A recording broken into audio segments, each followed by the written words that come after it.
Hello and welcome to part 3 of the Star Wars Legends timeline. So far, we have discussed the creation of the galaxy and the rise of the Republic, so make sure to go back and watch those videos if you haven't already. Today, we start this video 7,000 years before the Battle of Yavin, at a time when the Republic seemed unstoppable. There hadn't been any galactic scale wars in many thousands of years, and many new worlds such as Trandosha, Malestere and Elrood flocked to join the Republic's flourishing economy. Technology was improving at an unprecedented rate, with progress and enlightenment being the defining feature of this era. It seemed that the future was bright and peaceful. But unfortunately, this time and peace was not to last, as two warrior-like factions would soon challenge the Republic's might. And ironically, the most consequential of these factions would arise directly out of the Republic's success. The progressive way of thinking that dominated the Republic began to seep over to the Jedi Order, and many members began to question the Jedi's isolationist teachings. Cosmic disasters, famine and disease still regularly wiped out entire planets, and despite technological improvements, many trillions still lived in abject poverty. These Jedi began to use the Force with the intention of improving the lives of those around them. Force organizations of the distant past had experimented with forms of advanced Force healing, rapid plant growth, and even immortality in a bid to aid the citizens of the galaxy. However, as we explored in part 2 of this series, many of these groups have been wiped out by the Jedi alongside Xendor and his legions of Leto. These practices were suppressed and outright banned by the High Council, but knowledge of Xendor and his followers lived on. As a result of their desire to improve the galaxy, many of these New Age Jedi began to sympathize with Xendor's quest to explore the Force, even abilities that had long been forbidden. This group of Jedi, led by Ajunta Pall, Zozan and Karnis Mur, began experimenting with the Force, finding they could influence living beings to create creatures subservient to their own will. These Jedi theorized that such powers could heal long-dead worlds, end suffering, and even end death itself. But the High Council reacted in a very similar manner as they had to Xendor many years before, shunning them and declaring them heretical Dark Jedi. Not wishing to give up their powers, these Dark Jedi called on others to join their ranks in their quest to create galactic utopia. Yet, despite their rallying cry, the Dark Jedi were still few in number, and stood no chance against the Jedi and their allies in the Republic. Using their newfound powers, they raised armies of animalistic creatures in the hopes of somehow achieving victory. This war raged on for 100 years, with the Dark Jedi seemingly always on the back foot. Their desperation led them further down the path of the dark side, and during the second half of this war, they began creating fearsome abominations such as the Leviathan to reinvigorate their armies, partly due to infighting among the Dark Jedi ranks and also due to the brave actions of the Jedi Knights and Republic armies. The Dark Jedi were eventually cornered on the world of Korbos. After sustained bombardment of their planet, the Dark Jedi finally surrendered, and the 100-year darkness was finally ended. Despite calls for public executions, the Jedi and Republic instead ruled that exile would be a fitting punishment for the Dark Jedi. They loaded them onto transport ships and sent them careering into the unknown regions. The Jedi and Republic believed that once again the dark side had been quelled from the galaxy, but in reality their troubles were only just beginning. The Dark Jedi exiles landed on a desolate and war-torn planet. This planet was known as Korriban, the homeworld of the Sith species. The Dark Jedi quickly used their powers and technology to overpower their king and took control of the already dark side inclined species. Ajunta Pall, the most powerful Dark Jedi, declared himself the first Dark Lord of the Sith, swearing that they would one day destroy the Jedi and the Republic as retribution for defeating them. Elsewhere in the galaxy, another proud and warlike species was slowly growing in power. After being driven from Coruscant by the precursors of humanity, the Tang had spent almost 200,000 years in exile on the world of Rune. However, their obscurity was not to last. Around 7,000 years before the Battle of Yavin, a warlord united the Tang, claiming the title of sole ruler, or Mandoa in the Tang language. The united Tang embraced their warrior culture, claiming a jungle world in the Outer Rim. This world was a harsh place, filled with terrifying beasts known as mythosaurs. But the Tang tamed or killed these beasts, claiming the planet as their own. In honor of their first Mandoa, they renamed themselves the Mandalorians and their homeworld, Mandalore. They developed a strict code of honor, emphasizing the importance of strength, family, and honor. They also developed a rich religion, centered around war. They came to believe that the stars were fallen Mandalores of the past, and started worshipping a diverse pantheon of gods. The first god was known as Hod Horan. This god represented the misfortune of nature, and was portrayed as the trickster god. The second was the sloth god, or Arasam in their language. This deity was said to tempt the Mandalorian people into peace, hedonism, and idle consumption. This god was at constant war with the Mandalorians' favourite god, Kadharinga, the god of destruction and bringer of change. They believed that by following in the footsteps of their war god, they would ascend to the afterlife, where they would protect their families for the rest of eternity. And after many years of building up their civilization on their new homeworld, the Mandalorians embraced cutting-edge weaponry and began expanding outward within their home sector. The Tang Mandalorians soon came into contact with the similarly aggressive Mandalorian giants, and the two species clashed ferociously. However, the two species were so impressed with one another's fighting prowess that many Mandalorian giants joined the Mandalorian way of life. This marked the beginning of a great change for the Mandalorians, slowly changing them from a species into a culture or way of life that any species could join. However, other species were not so lucky. The Navuta species were entirely driven to extinction by the Mandalorians, the first victims of their warlike ways. The Mandalorians continued to raid nearby systems, wiping out entire species and plundering their technology. Despite the Republic being aware of the growing Mandalorian threat, little was done to stop them. Few believed that any force in the galaxy could pose a viable threat to the might of the Republic that had stood for over 18,000 years. And besides, the Republic were far too busy expanding their reach and making money to be preoccupied with what they saw as lesser civilizations. In regards to the Sith, the Republic had almost completely forgotten about them. Almost all records of their war with the Dark Jedi had been lost, and the Sith world of Korriban was far away from the Republic core. And so, like the Mandalorians, the Sith were allowed to grow in power and prestige for thousands of years. But this would all change around 5,000 years before the Battle of Yavin. At the height of the Sith Empire's power, a chance encounter with the Sith befell two intrepid hyperspace explorers from the Republic. Gavin Jory Daragon chanced upon the hidden planet of Korriban, with their arrival coinciding with the demise of the Sith Empire's most powerful Dark Lord of the time, Marka Ragnos. At this pivotal moment, two formidable contenders for his throne, Naga Sadow and Ludo Kresh, were embroiled in a fierce duel. Gavin Jory found themselves swiftly apprehended and whisked away to the icy Sith citadel world of Ziost for relentless interrogation. Once the Sith Lords unveiled the connection between these captives and the Forgotten Republic, under the leadership of Kresh, they branded them as spies, deserving of a grim demise. However, Naga Sadow harbored different aspirations. He wanted to expand the Sith Empire's dominion by seizing uncharted domains within the Republic. He therefore orchestrated the Daragons' escape, while fabricating evidence that suggested the Republic had intervened to rescue them. Sadow cunningly transported the Daragons to his personal castle, assuming the guise of an ally who was there to help them. Concurrently, he leveraged their supposed escape to ignite an inferno of belligerence among the Sith Lords, stoking the fires of war against the Republic. But eventually, Kresh unveiled Sadow's deceit and rallied his loyal adherents to besiege Sadow's fortress. Yet unbeknownst to Kresh, the machinations had unfurled precisely as Sadow had intended.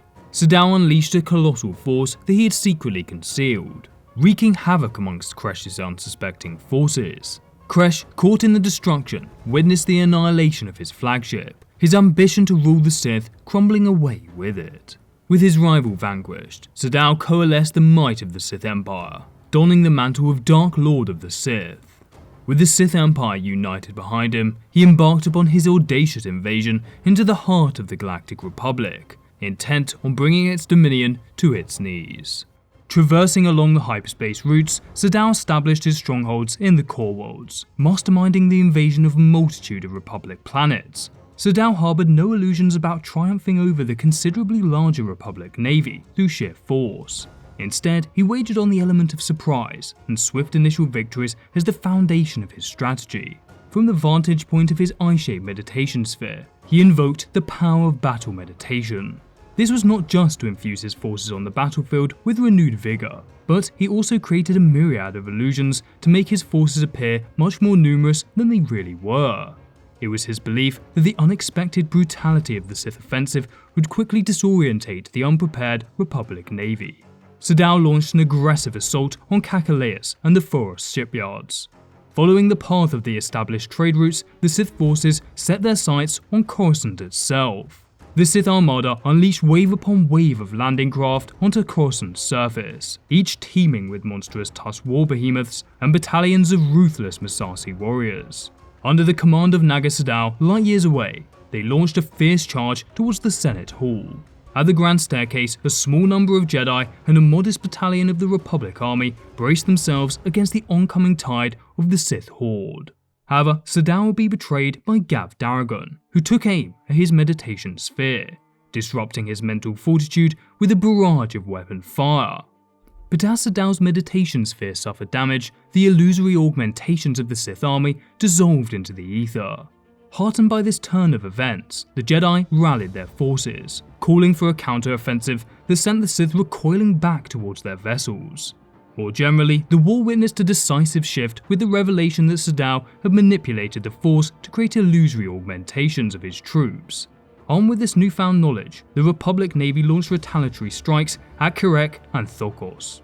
Sadao's ambitious seizure of the Republic was now crumbling around him. But despite being outmatched in firepower, he still had a singular trump card at his disposal, the formidable might of Sith magic. Within his battleship, the Corsair, Sadao ignited the star Primus Goland, causing it to erupt in a gargantuan supernova. This served as an effective smokescreen, facilitating the Sith's tactical withdrawal from the battlefield. Despite the resounding rebuttal of his assault on the Republic, Sadao remained undeterred, his belief in the ongoing war unwavering. He planned to amass a fresh legion of forces and steel himself for another round of conflict.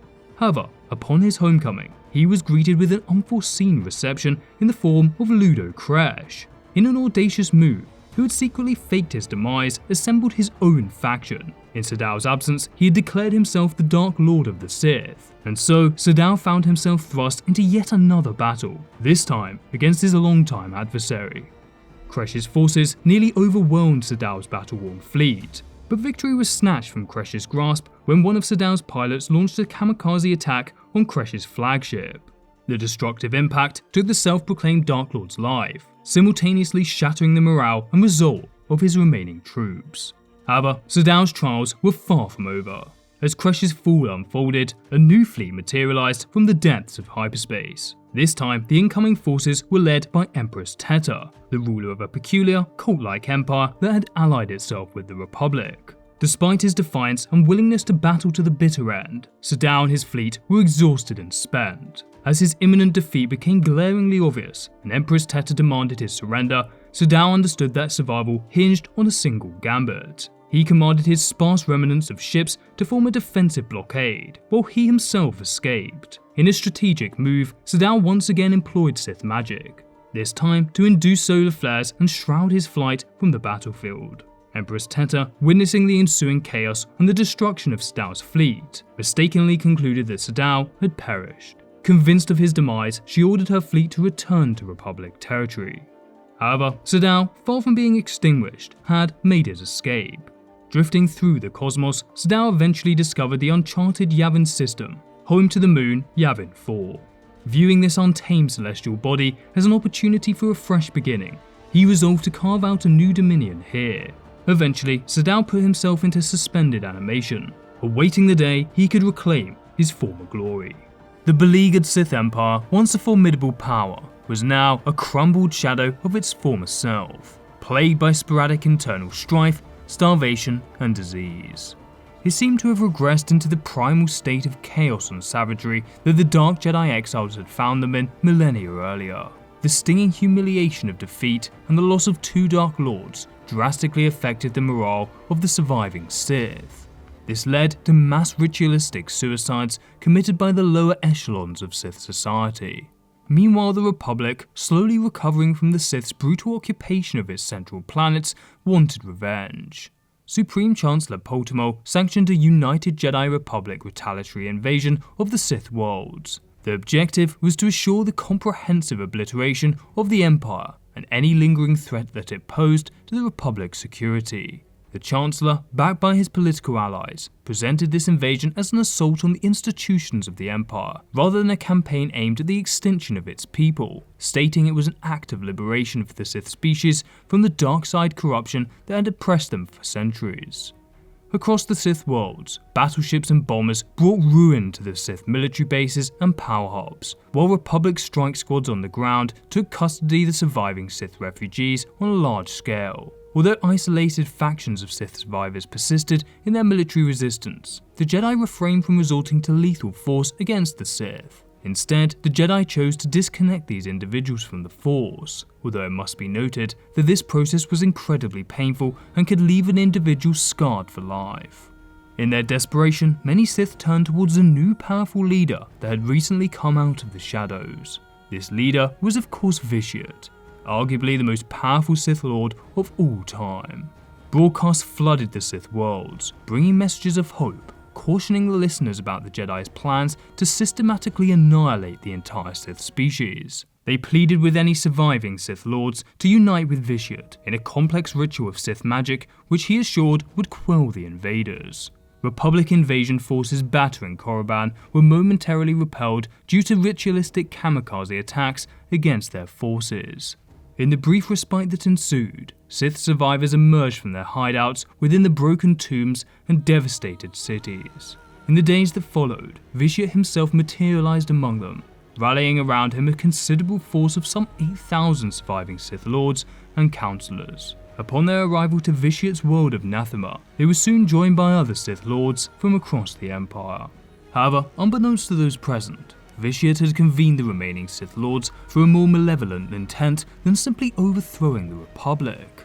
His goal was his own immortality and simultaneously the eradication of any potential rivals within the Sith ranks. By performing a powerful spell, he bound the assembled Sith Lords and their respective power in the Force to his will.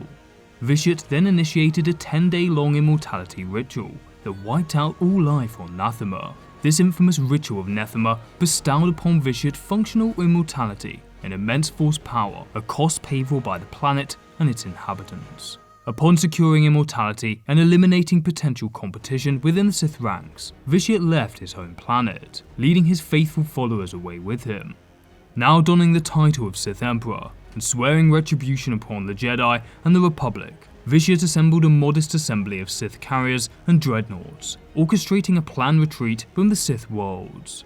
Over the course of the following 2 decades, the Exodus fleet meandered haphazardly along the Kamak Road, generally steering towards the old Sith colony of Drummond Cass. During the passing of these years, the young Sith survivors found themselves increasingly dependent on Vitiate for guidance and instruction, hanging on to his every word as he shared his vision for a rejuvenated Sith Empire, potent enough to inflict retribution on the Jedi and the Republic. This band of Sith committed to intense training throughout the years in hyperspace transit, harnessing the power of the dark side and scrutinizing the strategic missteps that had precipitated their downfall in the Great Hyperspace War. Eventually, the Sith stumbled upon the long-lost world of Drummond Cass. Choosing this forgotten planet as their sanctuary, they embarked on the path to reconstruction. They set in motion the creation of formidable war apparatus, intent on one day taking their revenge on the Republic and the Jedi through direct military force and through subtle manipulations which would undermine the very stability of the entire Republic. However, for much of the next 1,000 years, peace was the norm in the galaxy.